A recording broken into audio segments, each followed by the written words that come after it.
অংগনবাড়ী কৰ্মীৰ দৰমহাক লৈ সংসদত সাংসদ চন্দ্ৰশেখৰ আজাদ ডাঙৰীয়াই কেন্দ্ৰীয় মন্ত্ৰীগৰাকীক প্ৰশ্ন কৰে যে অংগনবাড়ী কৰ্মীৰ মাননি কিমান আৰু এই মাননি সন্মানজনক মাননি নহয় আৰু এই মাননি বৃদ্ধি সন্দৰ্ভত কেন্দ্ৰীয় চৰকাৰে কিবা পদক্ষেপ লৈছেনে এই সন্দৰ্ভত প্ৰশ্ন কৰে আৰু এই সন্দৰ্ভত কেন্দ্ৰীয় মন্ত্ৰীগৰাকীয়ে কি উত্তৰ দিয়ে শুনো আহকচোন। श्री चंद्रशेखर जी। माननीय अध्यक्ष जी, धन्यवाद कि आपने मुझे ये प्रश्न पूछने का मौका दिया। मैं मंत्री जी से पूछना चाहता हूं अध्यक्ष जी आपके माध्यम से कि आंगनबाड़ी बहनें बहुत काम करती हैं और ये एक अच्छा विस्तृत कार्यक्रम है।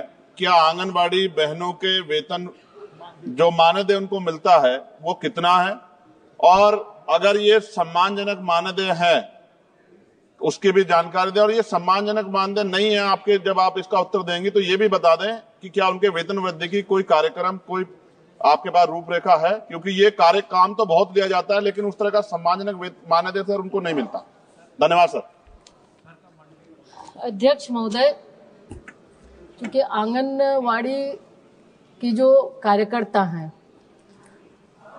वो कार्यकर्ता उसी क्षेत्र के होते हैं और उनको 6 घंटे के लिए हम उनसे काम लेते हैं। निश्चित रूप से आज वो बहुत ही बेहतर काम कर रही है और विभिन्न राज्य सरकार भी अलग अलग तरीके से उनसे काम ले रही है।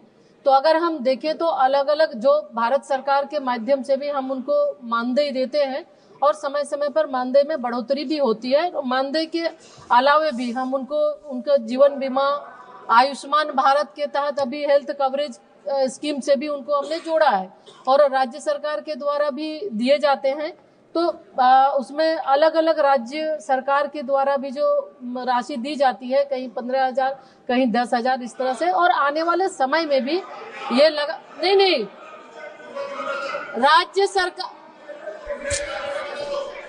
महोदय, विभिन्न राज्य जब ये कार्य तो अलग अलग वो टॉप अप देते हैं और टॉप अप के माध्यम से देखेंगे तो विभिन्न राज्यों के इसमें मानदेय एक रूप में नहीं है।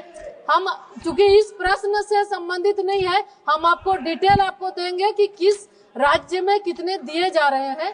भारत सरकार समय समय पर 2018 में भी बढ़ाई है और हम जैसा महसूस करते हैं उनको हर तरह की सुविधाएं उपलब्ध करा रहे हैं।